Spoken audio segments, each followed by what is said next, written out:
Class, open your English translation book, page number 59.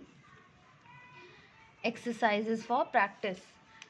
यहाँ पर आपको एक छोटी सी स्टोरी दी गई है हिंदी में, चतुर कौवा, ठीक है, जिसमें कुछ शॉर्ट सेंटेंसेस हैं, ठीक है। जैसे एक कौवा बड़ा प्यासा था, वह पानी की तलाश में बाहर गया, उसे कहीं पानी ना मिला। तो इस तरह से कुछ शॉर्ट स्टोरी दी गई है। एंड नीचे आपको बुक में यहाँ स्पेस दिया गया है, आपको ये जो स्टोरी है उसको सेंटेंस वाइज, एक सेंटेंस के बाद दूसरा सेंटेंस ऐसे करके यहाँ पर ट्रांसलेट करनी है, ठीक है। तो ये आपको आपकी बुक में ही नोट करनी है। ये स्टोरी आपने कई बार सुनी भी होगी, फिर से एक बार इसको हम लोग देखते हैं। एक कौवा बड़ा प्यासा था। अब इस सेंटेंस को कैसे ट्रांसलेट करेंगे? A crow was very thirsty. प्यासा मतलब होता है थर्स्टी। एक कौवा बड़ा प्यासा था। A crow was very thirsty. वह पानी की तलाश में बाहर गया। He went out in search of water. ठीक है, उसे कहीं पानी न मिला। He did not find water anywhere. कहीं पर भी यानी एनीवेयर, कहीं पर भी उसे पानी न मिला।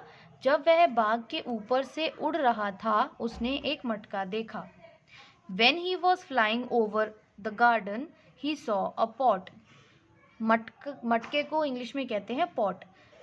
जब वो गार्डन के ऊपर से, यानी बाग इंग्लिश में गार्डन, गार्डन के ऊपर से उड़ रहा था तो उसने मटका देखा। When he was flying over the garden, he saw a pot. मटके में थोड़ा सा पानी था। There was very little water in the pot. ठीक है, उसकी चोंच पानी तक नहीं पहुंच सकती थी। His beak, चोंच को इंग्लिश में कहते हैं beak. His beak could not reach to water. वह एक चतुर कौवा था। He was a clever crow.